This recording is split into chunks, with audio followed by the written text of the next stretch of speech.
Good evening and welcome to another episode of Clearly Ambiguous. So, thank you for like, share, comments on the previous video.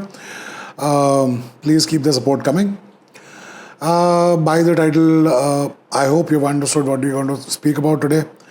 Uh, anyways, what we're going to speak about, we're going to keep it light today. Everything has been so serious, but then again, as I said, if you make these observations and you look at the ambiguities around you, you'll end up seeing a lot of things.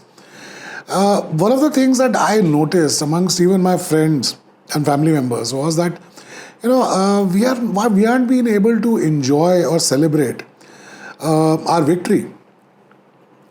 Now, first and foremost, let's be clear about the fact that yes, it is a victory, and should we be celebrating? Yes, we should be. Now, the reasons for that: we went against an act of terror. We went against those terrorists. We went against a nuclear armed nation. We hit those terror camps, and we caused them punitive damage. At the same point of time, keeping our collateral damages low. Now, compared to this, no matter who's got the most advanced army, the weapons, or anything, if you just look at the sheer size of this operation that was carried out, that is pretty impressive, right? At the same point of time, with the speed and vigor that it was carried out, that is impressive too. Now, of course, if you do this, and with opinion being still in the West that India is still not up there, it's not with the big boys club. Well, for a matter of fact, we've been with the big boys club, and actually we are the biggest boys out of this big boy club. If you look at it, we've been doing counterinsurgency for quite some time, relentlessly, and at the same point of time, we are the only ones who have some tangible results at it. If you look at the Americans right now, who try to thump their chest all the time, if you look at it, they have gone into these endeavours, which has cost their exchequer trillions of dollars, and what have they gained out of it, right? They've tried military adventurism everywhere. And if you look at it, we are too naive when we look at Hollywood movies and we believe the American propaganda, so to speak. And I'll call it, Hollywood is an extension of the American propaganda, because America save us from everything, from aliens to, drug lords to terrorists and everybody, gangsters. It's the Americans. And if you look at it, then they tend to convert their failures into wins. To give you an example, we've all watched that movie Black Hawk Down, right? What was it? It was the Black Hawk helicopters, which are like, even now Americans say they're some of the best helicopters. They might be the best helicopters. But they were bought down by RPGs and AK-47s, which were in the hands of armed militia, so to speak, not even trained in sophisticated combat techniques. Right? So, what was it? Now, if you spin it around and you say, we fought our way through and all that, of course, that's what you had to do. You misjudged the situation, you went in there, you caused a lot of damage, you caused a lot of collateral damage, you got casualties. So, if you want to still call it, this is what happens. You start recording and your mobile phone will start going bonkers. Now, let's see if we can put it on quiet. Yeah. So, yeah. Americans have made 1,000 movies on Vietnam. And Vietnam was no triumph for them. They made movies on Afghanistan. On what has happened to them in Afghanistan? Did they achieve all that they had gone there? Were they able to establish the Western idea of democracy there, equal rights there? No.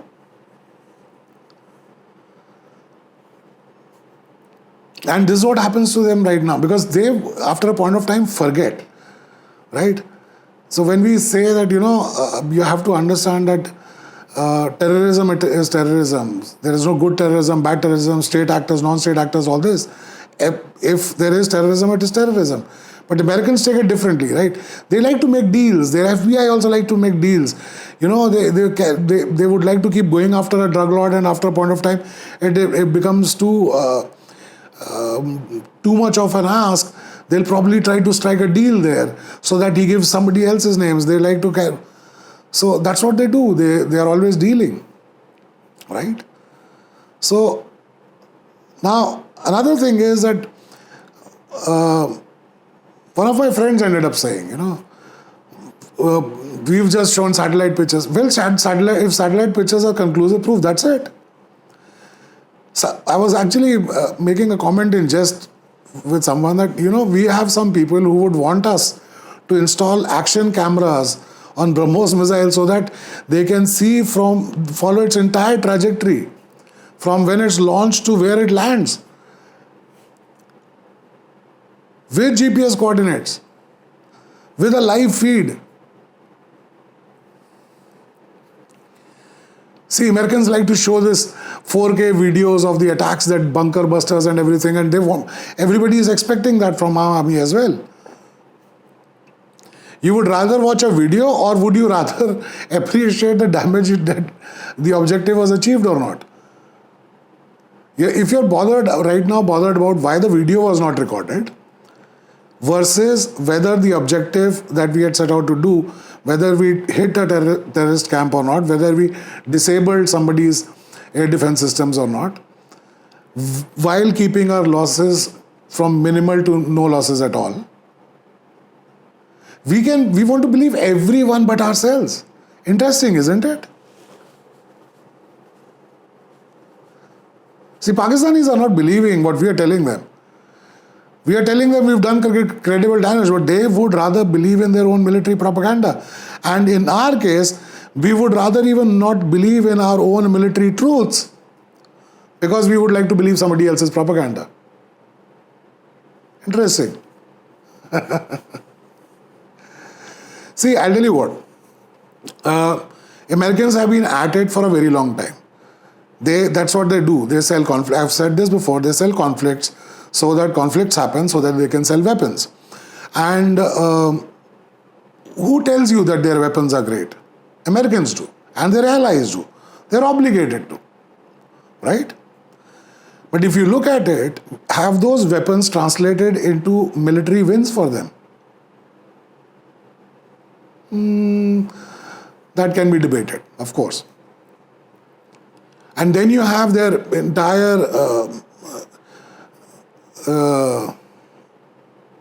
cinema, which makes these pieces where they glorify the American arms and technology altogether.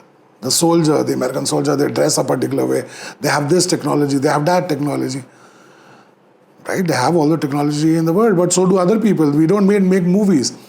The problem is that our movie industry, the reason why we do not even know what our army does is because of the fact that our industry does not interact with our organizations. They do not want to interact with the Indian Army or the Indian Air Force. And whenever they do, they take too many creative license because they are not too serious about it. And what that does is that, it is very easy for somebody amongst us to believe that, probably even our Air Force pilots are using those Pioneer game headsets to fly sophisticated planes. No, it's not like that, but we don't make movies. We have Ajay Devgan in a movie called Bhuj. If you look at that movie, wow. There's so much to be desired out of that. The special effects, everything. Of course, that is a wonderful story, but it depends on how you show the story. So to us, we believe the fact that Americans have sold not only to their own people, there are their own people who criticize this as well, but they've sold the idea even to us sitting far, far away that, if our military does not brief us on an operation like the Americans do, then probably our army didn't do it, our defense forces didn't do it. Well,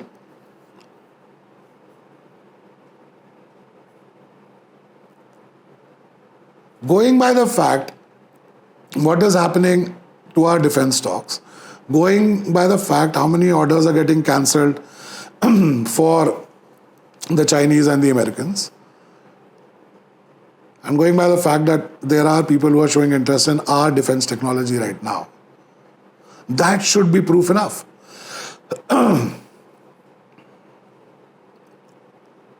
Just because somebody right now has gotten thrashed and is screaming at the loudest right now that, you didn't do anything to me. Well, then why did you run away? You should have stayed there. We came to get you.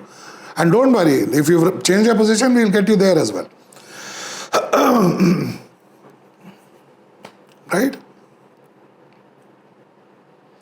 We got a terror camp. We clicked, eliminated terrorists, and yeah, we didn't lose helicopters, we didn't lose soldiers, this, that, and the other.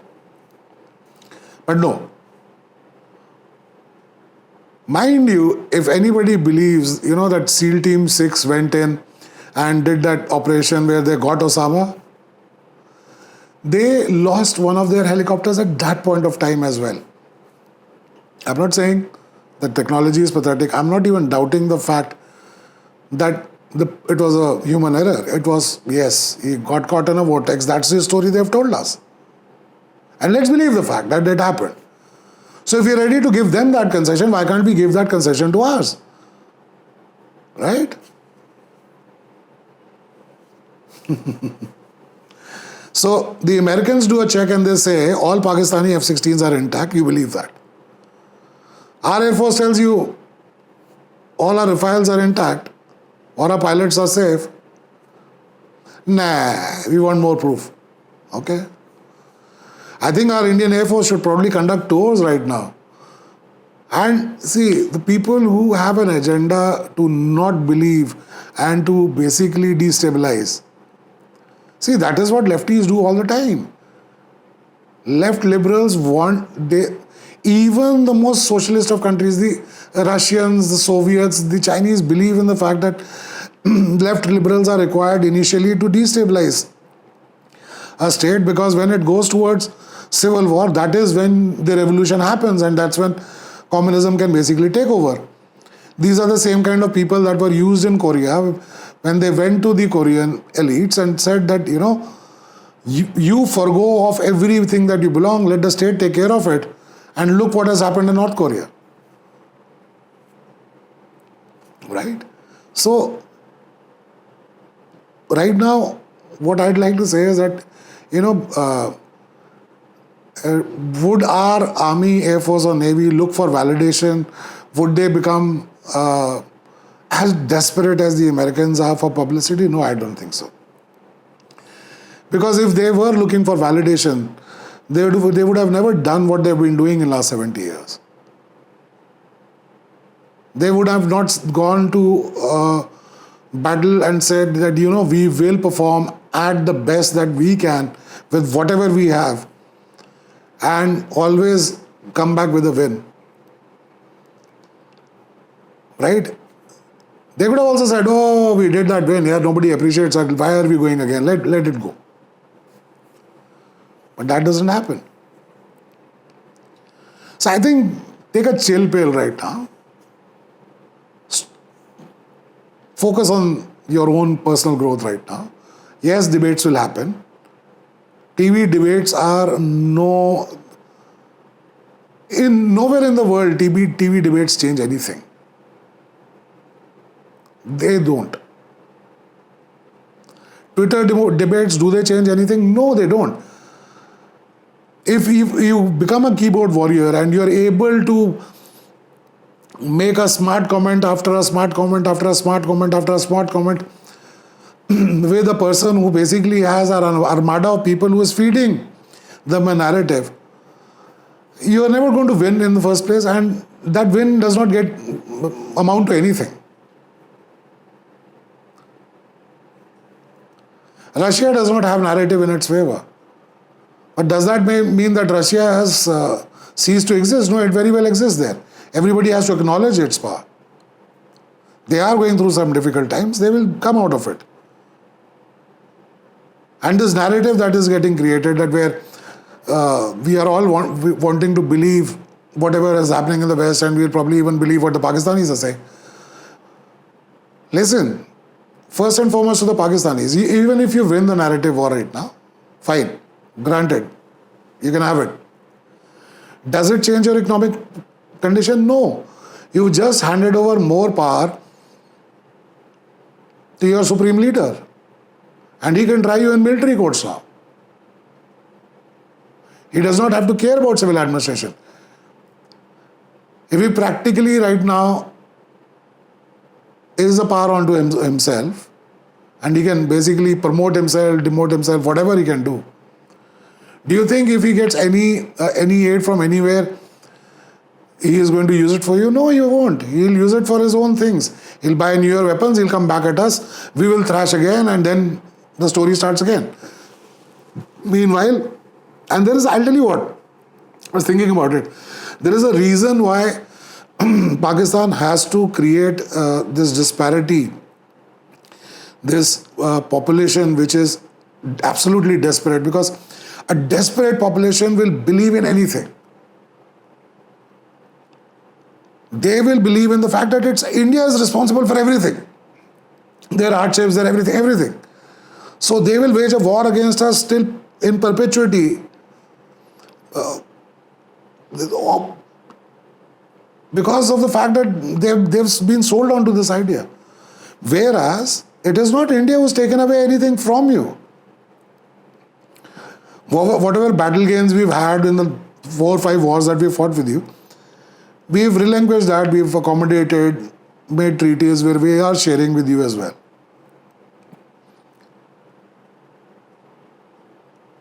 So, but then again, that's the reason why they keep their population so desperate. Because it is easy to make a mercenary out of a desperate population. And that is why they would want our nation to be, so much in disbelief of our own processes and our own unity, so that we have a civil war going on here. And the moment we are desperate and have a civil war, then they can have mercenaries to basically fight their battle. No. Somehow, our system works, our army works, and we are progressing no matter what. So, we need to understand this narrative thing, And anybody who wants this 4K, 8K, how about you write to the defense ministry that you would like to go to the front lines and just check out your own self. While you're at it, take your vlogging camera also along. Go. So anyways. So yeah, that's what my perspective is. The ambiguity that I do not understand is that the fact that why do we find it so hard to believe our own selves, to believe our own might? And the clarity that we can see that clearly is that there is a narrative which is getting created. And what we need to understand is, should we let that narrative affect us? And that's the question. Anyways, that's my time for tonight. Until next time, you take good care of yourself. Good night.